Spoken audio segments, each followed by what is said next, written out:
हरिः ओं श्रीगुरुभ्यो नमः। निरतमु तव कीन भजनीय पदाब्ज सुगंधलब्धि यं वरिमदिनొందగా కలుగు వరలు తత్ప్రియ మచ్చదేహమున్నరయ తదీయ దారతనయాది సుహృద్గృహబంధువర్గమున్మరతురు విశ్వతో ముఖరమ్య హృదయేశ ముకుంద మాధవ సర్వేశ కల్పాంత సమయంబునందు ఈ అఖిల ప్రపంచంబునాహరించి అనయంబు శేష సహాయుండవై శేష పర్యంతక తలమున పంవళించి యోగ నిద్రారతి నుండి నాభీ సింధుజ స్వర్ణలోక కంజాత గర్భమందు చతుర్ముఖునమర పుట్టింపు చురుచి నొప్పు బ్రహ్మస్వరూపివైన నీకు మృక్కెద అత్యంత నియమమొప్ప భవ్య చారిత్ర పంకజపత్ర నేత్ర చిరశుభాకార నిత్యలక్ష్మీ విహార అవ్యయానంద గోవింద హరిముకుంద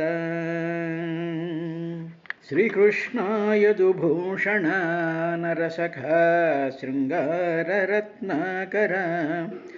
లోకద్రోహి నరేంద్రవంశదహన లోకేశ్వర దేవతానీక బ్రాహ్మణ గోగణార్తిహరణ నిర్వాణ సంధాయక నీకున్మృఖ్యద దృంపవే భవలతల్ నిత్యానుకంపానిధి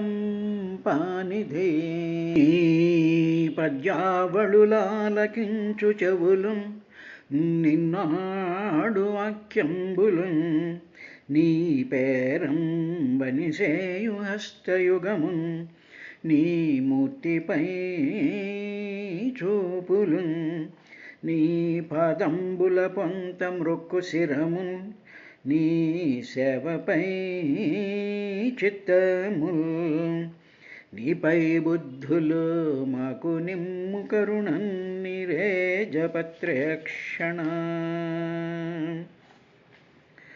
కర్ణాలంబిత కాకపక్షములతో గ్రైవేయహారాళితో స్వర్ణభ్రాజిత వేత్రదండకముతో సత్పింఛదామంబుతో పూర్ణోత్సాహముతో ధృతాన్నకబళోత్ఫుల్లబ్జహస్తంబుతో దూర్ణత్వంబుననేగె లేగలకునై దురాటవీ వీధికి.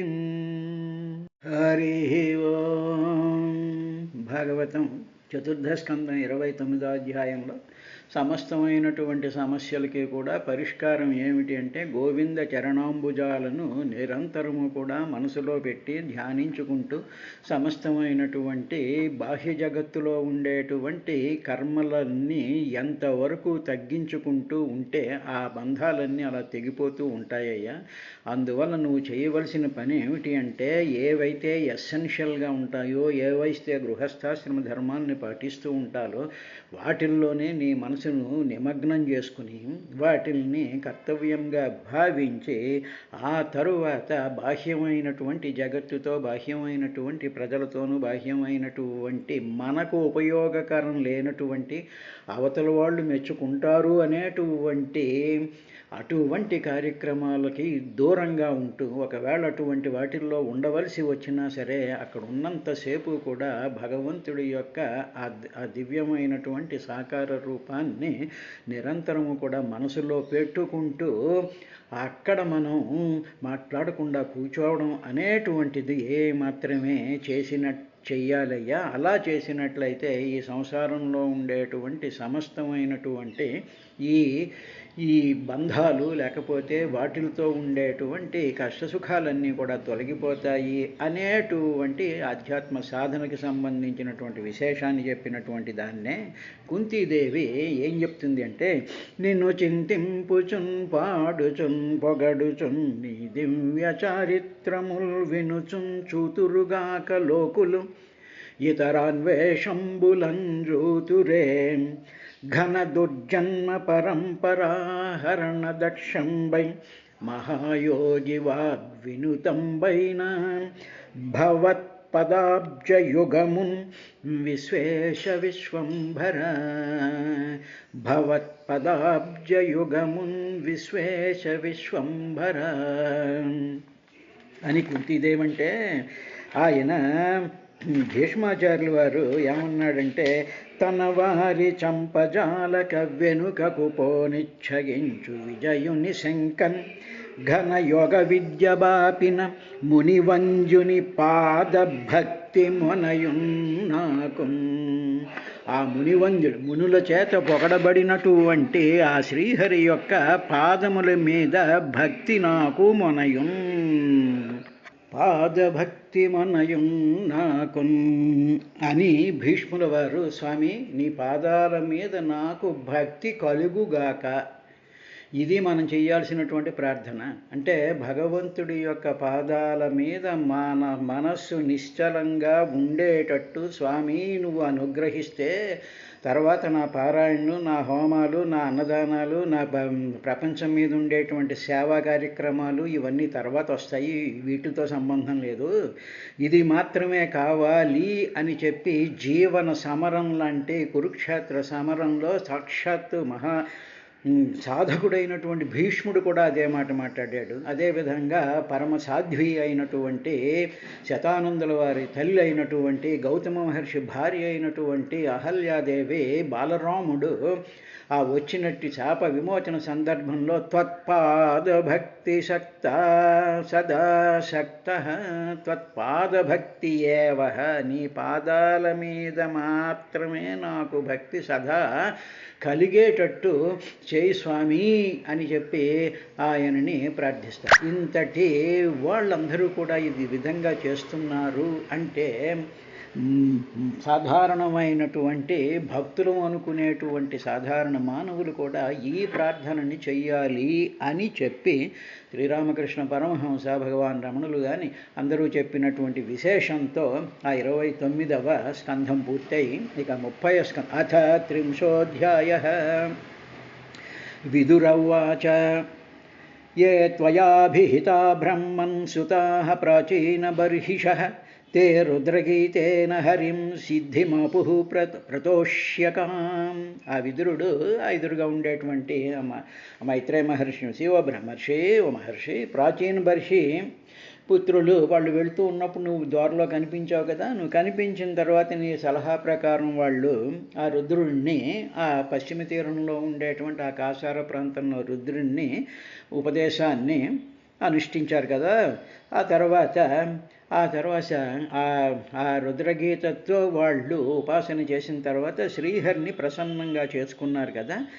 అలా చేసుకున్నప్పుడు వాళ్ళకి కలిగినటువంటి సిద్ధి ఏమిటి అని ఆయన ప్రశ్న వేశారు. ఏ త్వయా అభిహితా, త్వయా నీ చేత అభిహితా ఉపదేశించబడిరో ఆ ప్రచేతసులు 10 మంది, తే వారు రుద్రగీతేన రుద్రుడే ఉపదేశించినటువంటి గీతము అంటే ఆ మంత్రాల చేత హరిని ప్రతోష్య ప్రసన్నం చేసుకున్నారు కదా. అలా ప్రసన్నం చేసుకోవడం వల్ల వాళ్ళు ఎటువంటి సిద్ధిని పొందిరి అని ప్రశ్న వేశారు. ఇక్కడ గమనించవలసినటువంటి విదురుడు వేసినటువంటి ఈ దాంట్లో 3 రకాలైనటువంటి ఉన్నాయి. ఆ ప్రాచీన బర్హి మహారాజు కుమారులు ప్రచేతసులు 10 మంది.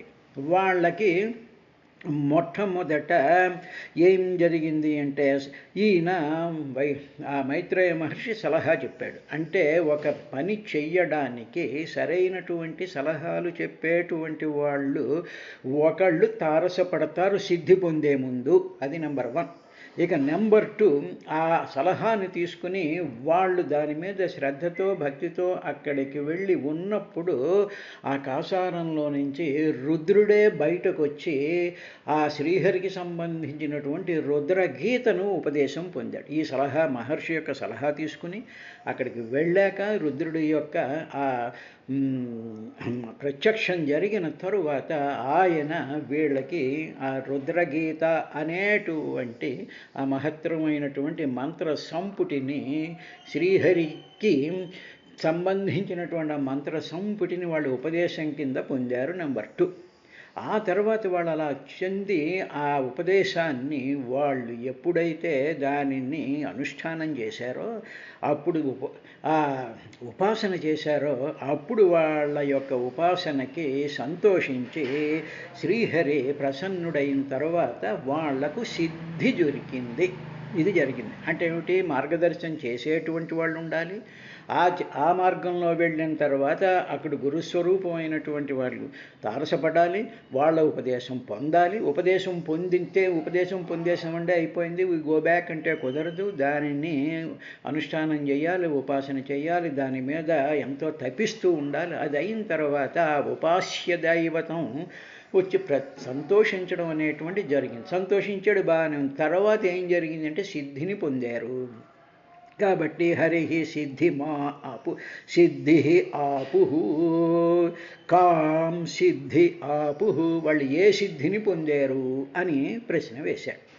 తర్వాత ఇంకా అంటూ కిం బార్హస్పత్యేహ పరత్రవాధ కైవల్యనాథ ప్రియపార్శ్వవర్తిన అసాధ్యదేవం గిరిశం యదృచ్ఛయా ప్రాపుః పరం నూనమధ ప్రచేతసః.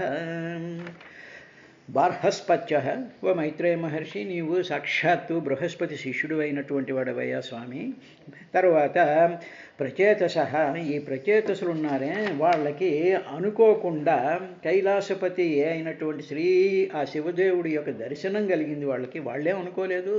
మీరు ఇలా వెళ్ళి శ్రీహరిని ధ్యానించండి, సంతానం కనమని మీ తండ్రి గారు చెప్పారు కాబట్టి ఇలా వెళ్ళండి, అక్కడ సరోవరం ఉంటుంది, అక్కడ మీరు తపస్సు చేయండి అని మార్గదర్శనం చేసిన తర్వాత వీళ్ళకి అన్ఎక్స్పెక్టెడ్గా అనుకోకుండా ఏం జరిగింది అంటే యదృచ్ఛయా, అనుకోకుండా, వీళ్ళు అనుకోక్కర్లేదు, మనం ఏదో అనుకుంటాం కానీ మనం ఏమీ అనుకోకుండా ఆ భగవత్ సంకల్పం మనసులో కావాలి, భగవంతుడే కావాలి, ఆ పాదాలే కావాలి, ఆ భగవంతుడి యొక్క స్థితిని మనం పొందాలి అనేటువంటి భావన చేస్తే మనము అనుకోకుండానే కైలాసాధిపతి అయినటువంటి శివుని దర్శనం పొందారయ్యా. ఆ విధంగా వాళ్ళు వచ్చినటువంటి ఆయన ఎవరు అంటే శ్రీహరికి చాలా ప్రియమైనటువంటి వాడు. శివస్య హృదయం విష్ణో, విష్ణో హృదయం శివ. కాబట్టి ఒకళ్ళ హృదయంలో ఒకళ్ళు ఉంటారు. శివుడి యొక్క హృదయంలో శ్రీహరి ఉంటాడు, శ్రీహరి యొక్క హృదయంలో శివుడు ఉంటాడు. హృదయంలో ఎవరుంటారంటే ప్రియులు ఉంటారు. కాబట్టి ఆయన కైలాసాధిపతి యొక్క ప్రియుడైన కైవల్యనాథ ప్రియ పార్శ్వవర్తిన, కైవల్యనాథుడు, మోక్షం అంటే కైవల్యాన్ని ఇచ్చేటువంటి శ్రీహరి యొక్క ప్రియుడైనటువంటి ఆ శివుని పక్కనే, వాళ్ళిద్దరూ పక్కనే ఉంటారు, కలిసిపోయి ఉంటారు. అటువంటి శివుడు అనుగ్రహం చేత పరమ పురుషార్థమైనటువంటి మోక్షాన్ని వాళ్ళు పొందే ఉంటారు కదా స్వామి. ఎందుకంటే శివుడు రుద్రగీతను ఉపదేశం చేశాడు, శ్రీహరి సంతోషించాడు, దానికి నువ్వేమో మార్గదర్శనం చేశావు. ఎన్ని రకాలైనటువంటి అదృష్టాలు వాళ్ళకి కలిసినప్పుడు డెఫినెట్గా వాళ్ళు మోక్షాన్ని పొందే ఉంటారు. కానీ మోక్షాన్ని పొందే ముందు స్వామి సాధారణంగా ఏం చెప్తే, వీళ్ళు ఎక్కడున్నారు? ఈ లోకంలో ఉన్నారుగా, ఈ భూమండలంలో ఉన్నారుగా. ఈ భూమండలం అయిన తర్వాత వీళ్ళ దేహాలు వదిలేసిన తర్వాత పరలోకాలకు వెళ్ళాలిగా. పరలోకాల్లో జరగాల్సినటువంటి ప్రాసెసింగ్, రిఫైన్మెంటు అంతా జరిగిన తరువాత కదా వాళ్ళు మోక్షం అనేటువంటి స్థితికి వెళ్తూ ఉంటారు. ఈ సీక్వెన్స్ని విదురుడు ఆయనతో అంటూ ఏం చెప్పాడంటే, ఇహ ఈ లోకంలో అథవా లేక పరత్ర పరలోకంలో కిం దేనిని పొందారు వాళ్ళు. ఇహలోకంలో తర్వాత పరలోకంలో వాళ్ళకి ఏ సిద్ధి లభించింది, ఆ సిద్ధులు ఇక్కడ ఇహలోకంలో ఏ సిద్ధి లభించింది, పరలోకంలో ఏ సిద్ధి లభించింది, ఆ తర్వాత పరమమైనటువంటి ఆ పరమాత్మ యొక్క ఆ సిద్ధి జరుగుతుంది. కాబట్టి సిద్ధులు అనేక రకాల, సిద్ధి అంటే పొందినటువంటి ఫలము అని అర్థం. సిద్ధులు అంటే అణిమాది సిద్ధుల గురించి కాదు ఇక్కడ మాట్లాడుతున్నది. ఈ సిద్ధులు అంటే ఉదాహరణకి మనం ఏదైనా సరే ఒక ప్రార్థన ఏదో కార్యక్రమం ఏదో చేసుకున్నాం అనుకోండి, అనేటప్పటికీ ఏదో మనశ్శాంతి లేకపోతే ఒక సంతృప్తి అనేటువంటిది మాత్రం పొందుతుంది. మహా ఏదో ఒక కాస్త పుణ్యం పొందుతుంది. ఆ తరువాత అక్కడితో అది ఎండ్ అయిపోతూ ఉంటుంది. కాబట్టి ఇహలోకంలో జరిగేటువంటి ఫలాల మీదే మనసు పెట్టి ఇవే చాలు మాకు ఇంకేమీ అక్కర్లేదు అనుకుని వీటితోనే సంతృప్తి పడిపోతూ ఉంటారు. కానీ ఈ సిద్ధులే కాదు పరలోకంలో జరగాలి, ఆ తర్వాత ఆ సిద్ధులే కాదు వీటినన్నింటినీ జరుగుని మళ్ళీ సిద్ధి పొందడానికి కావలసినటువంటి దేహ వ్యవస్థల నుంచి తప్పించుకునేటువంటి మోహం, ఆ మోక్షం అనేటువంటి దారికి జరుగుతుంది కదా స్వామి. వాళ్ళకి ఇహపరలోకాల్లో వాళ్ళకి ఏం సిద్ధి లభించింది అనేటువంటి ప్రశ్న ఆయన వేశాడు. వేసిన తర్వాత మైత్రేయ ఉవాచ, అప్పుడు మైత్రేయ మహర్షి ఆ విదురుడికి సమాధానం చెప్తూ ప్రచేతసో అంతరుదధౌ పితురాదేశకారిణ జపయజ్ఞేన తపసా పురం జనమతోషయన్. పితు తండ్రి యొక్క ఆదేశకారిణ, తండ్రి ఆదేశం చేశాడుగా వెళ్ళి సంతానం కనాలయా మీరు అని. అప్పుడు ప్రచేతస, ఆ ప్రచేతసులందరూ ఉదధౌ సముద్రంలో అంతః లోపల, ఆ సముద్రం లోపలికి వెళ్ళి వాళ్ళు జపయజ్ఞేన జపము అనేటువంటి యజ్ఞంతో జపయజ్ఞ రూపంతో తపస్సు చేత తర్వాత పురంజనం అంటే సకల జగత్ సృష్టికర్త అయినటువంటి శ్రీహరిని పురములను జనింపజేసేటువంటి వాడు, అంటే సమస్త భూత సృష్టిని కూడా బ్రహ్మదేవుడి ద్వారా తాను బీజప్రాయుడై అన్నిటిలోనూ కూడా ప్రకృతిలోకి తాను బీజప్రాయంగా వచ్చి సమస్తమైనటువంటి పురాలని కూడా జనింపజేసేటువంటి ఆ శ్రీహరి, సృష్టికర్త అయినటువంటి ఆ శ్రీహరిని వీళ్ళు ఓ విధురా అతోషయం వాళ్ళు ఆయనని ప్రీతి చేసుకున్నారు, ఆయన్ని ప్రీతినిగా చేసుకున్నారయ్యా వీళ్ళు అని చెప్పిన తరువాత ఆయన 3 పదాలు జపయజ్ఞేన తపస, జపయజ్ఞ రూపమైనటువంటి తపస్సు. యజ్ఞము అంటే సముద్ర మధ్యంలో ఉన్నప్పుడు అక్కడ హోమాలు వేదికలు అగ్నిహోత్రాలు ఆహుతులు కాదు కదా, అందుకని జపయజ్ఞము. జపము అంటే ఏమిటి, ఆ రుద్రగీతను ఆయన ఉపదేశించిన తరువాత ఆ రుద్రగీతలో ఉండేటువంటి మంత్ర సంపుటలను వాటిని ఈ 10 మంది కూడా ఆ మంత్రాలన్నిటినీ కూడా వాటి అర్థాలు తెలుసుకుని వాటిల్లో ఉండేటువంటి భావాన్ని మనసుకు పట్టించుకుంటూ దాంట్లో ఉండేటువంటి గంభీరమైనటువంటి అంతరార్థాలను భావన చేస్తూ ఆ మంత్రాలలో నుంచి వచ్చేటువంటి ఆ శక్తిని, ఆ ప్రభావాన్ని, ఆ వెలుగుని, దానిని వాళ్ళ మనసంతా కూడా వాళ్ళ శరీరం అంతా కూడా నింపేసుకుంటూ దానితోనే తపో యస్య జ్ఞానం తపం అని ఉపనిషత్తు చెప్పింది అని చెప్పారు పెద్దలు. అంటే ఏమిటమ్మా, ఏదైతే జ్ఞానం ఉంటుందో ఆ జ్ఞానమే ఆ మనిషికి పూర్తిగా ఆవరించుకున్నప్పుడు అటువంటి జ్ఞానం యొక్క స్థితినే తపస్సు అంటారు. కాబట్టి వీళ్ళు చేసినటువంటి తపస్సు ఏమిటి అంటే జపయజ్ఞ రూపం, జపయజ్ఞేన తపసాహ, ఆ జపం చేత ఆ జపం చెయ్యడం వల్ల వచ్చినటువంటి పరమాత్మ యొక్క జ్ఞానమును తపస్సు అంటారు. అటువంటి తపస్సు చేత వాళ్ళు ఆ శ్రీహరిని అతోషయన ప్రీతిపాత్రుడిగా చేసుకున్నారయ్యా. తర్వాత ఇలా ఎంతకాలం చేశారు వాళ్ళు అంటే 10 వర్ష సహస్రాంతే పురుషస్తు సనాతనః తేషామావిరభకృచ్ఛ్రం శాంతేన శమయన్ రుచా. కృచ్ఛ్రం శమయన్ అలాగా 10 వర్ష సహస్ర అంతే, ఇలాగ 10,000 సంవత్సరాలు అంతే పూర్తయిన తరువాత సనాతన అంటే ఏమిటి, కాలానికి అతీతుడైనటువంటి వాడు, ఆది మధ్యాంతాలు లేనటువంటి వాడు, సత్యం జ్ఞానం అనంత స్వరూపమైనటువంటి వాడు, నిత్యుడు, తరువాత బుద్ధుడు ముక్తుడు విమలుడు అయినటువంటి ఆ సనాతన పురుష పూర్ణుడైనటువంటి వాడు, అన్నిట్లో కూడా నిండిపోయి ఉన్నటువంటి వాడు. తర్వాత పురుష అంటే పూర్ణుడు, ఇక ఆయన ఏహి లోపం లేనటువంటి వాడు అయినటువంటి ఆ శ్రీహరి అప్పుడు ఏం చేశాడు అంటే రుచాహ బ్రహ్మాండమైనటువంటి బ్రహ్మ తేజస్సు చేత ఆయన రుచ అంటే కాంతితో ఆయన ఆ కాంతితో ఒక్కసారి ప్రత్యక్షం అయ్యాట. అలా ప్రత్యక్షం అయినప్పుడు ఏం జరిగిందంటే కృచ్ఛ్రం శమయం శాంతేన తేషాం అభూత్.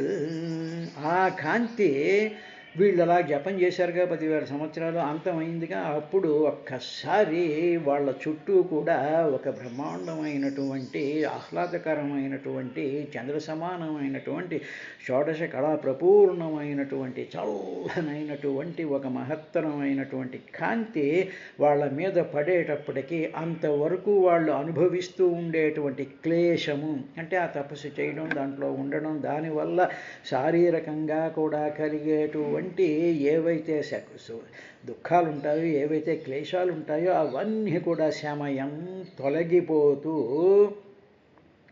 తొలగించేటువంటి శక్తి కలిగినటువంటిది ఆ కాంతి. అటువంటి కాంతి వీళ్ళ మీద ప్రసరించేసేటప్పటికి వాళ్ళల్లో ఉండేటువంటి క్లేశాలన్నీ కూడా తొలగిపోయి అలా ఉండేటువంటి ఆ కాంతి ఎలా ఉందంటే శాంతేన సత్వప్రధానం అన్నమాట. అంటే శాంతి అంటే ఏంటి? సత్వము. ఏ విధమైనటువంటి మరకలు లేనటువంటి, ఏ విధమైనటువంటి కల్మషములు లేనటువంటి ఒక అమలమైనటువంటి కాంతి కలిగినటువంటి వాడు. ఆ కాంతి సమస్తమైనటువంటి క్లేశాలను తొలగించేటువంటి లక్షణం కలిగినటువంటిది ఆ కాంతి. అటువంటి కాంతిచో ఈయన వాళ్ళకి ఈయన కనిపించాడయ్యా, వాళ్ళకి సాక్షాత్కరించేటప్పటికీ అప్పటికి వాళ్ళలో ఉండేటువంటి ఆ తపక్లేశం అంతా కూడా తొలగిపోయింది అన్నాడు. అంటే మనకి ఏదైనా ఒక బాధ ఉందనుకోండి, ఏదో చింతో, ఒక దుఃఖమో, లేకపోతే ఒక రకమైనటువంటి ఆందోళన ఏదో ఉంటుంది. అటువంటి పరిస్థితిలో కాంతి స్వరూపుడైనటువంటి, చతుర్భుజుడైనటువంటి, శాంతాన్నిచ్చేటువంటి, వెన్నెల స్వరూపుడైనటువంటి ఆ శ్రీహరి యొక్క పాదపద్మాలను కానీ మనం ధ్యానించినట్లయితే నెమ్మదిగా మన హృదయంలోనో, మన మనసులోనో, మన శరీరంలోనో ఉండేటువంటి క్లేశములు ఉంటాయే, ఆ క్లేశాలన్నీ కూడా నెమ్మదిగా తొలగిపోతాయి అని చెప్పినటువంటిది మైత్రేయ మహర్షి విదురుడికి చెప్పాడు. ఇది కూడా సాధనలో ఒక భాగం కింద మారుతుంది. అయిన తర్వాత అలా సాక్షాత్కరించినటువంటి ఆ వెలుగు ఒక రూపం కట్టాలిగా. వెలుగైతే వచ్చింది, ఇప్పుడు సూర్యరశ్మి అంతా వచ్చింది. ఇప్పుడు సూర్యుడి యొక్క కాంతి లేకపోతే చంద్రుడి యొక్క వెన్నెలంతా అలాగ మన మీద పడుతూ ఉన్నప్పుడు అదంతా డిఫ్యూజ్డ్గా అలాగ డిస్ట్రిబ్యూట్ అయినట్టు ఉంటుంది. కానీ ఇప్పుడు ఆ కాంతి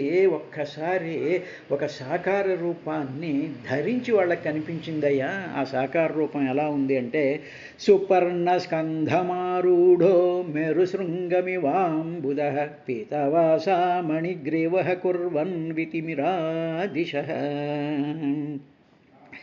ఆయన గరుత్మంతుడి యొక్క ఆ భుజాల మీద అధిష్ఠించి వచ్చాడయ్యా. ఆ వెలుగంతా కూడా ఒక్కసారి ఇలా చూసేటప్పటికీ రెక్కలు అల్లల్లాడిస్తూ ఉండేటువంటి ఆ గరుత్మంతుడి మీద ఈయన కూర్చునున్నాడు.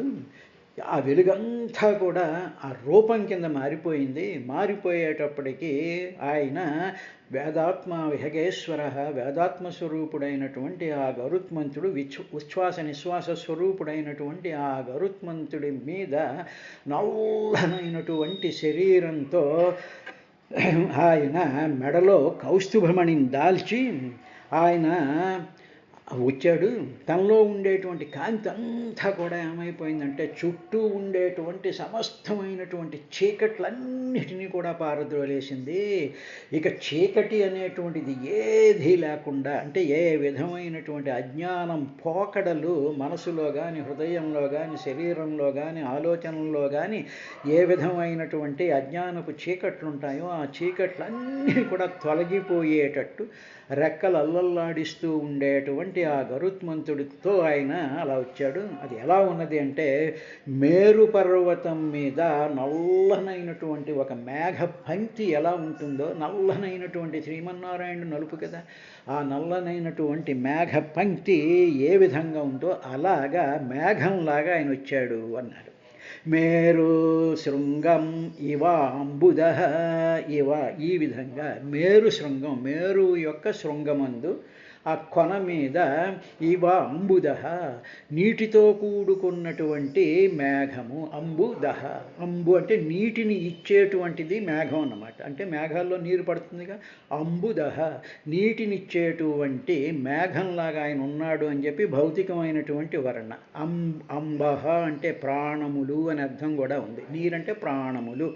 దా అంటే ఇచ్చేటువంటిది. అంటే ఏమిటన్నమాట, సమస్తమైనటువంటి జీవులకి కూడా ఆ నల్లనైనటువంటి మేఘస్వరూపుడైనటువంటి శ్రీమన్నారాయణుడు మన ప్రాణాలను నిలబెట్టడమే గాక ప్రాణాలను రీప్లెనిష్ చేసేటప్పటికి ఎప్పుడైతే ప్రాణశక్తి మనలో ప్రవేశిస్తుందో అప్పుడు మనలో ఉండేటువంటి ఆ జ్వాలలు ఏవైతే ఉన్నాయో, చింతలు, కోపాలు, తాపాలు, ఇవన్నీ కూడా ఆ అగ్ని అంతా కూడా ఆరిపోయి మనస్సు ప్రశాంతమైనటువంటి స్థితిలోకి వస్తూ ఉన్నప్పుడు అప్పుడు మన ఉచ్ఛ్వాస నిశ్వాసాలు కూడా చాలా క్లియర్గా వచ్చి ఏ విధమైనటువంటి ప్రాబ్లమ్స్ లేకుండా ఉంటాయి అనేటువంటి విషయాన్ని చెప్పారు. రేపటి కార్యక్రమంలో ఇంకా శ్రీమన్నారాయణుడు ఎలా ఉన్నాడు అనేటువంటి విశేషాన్ని చూద్దాం.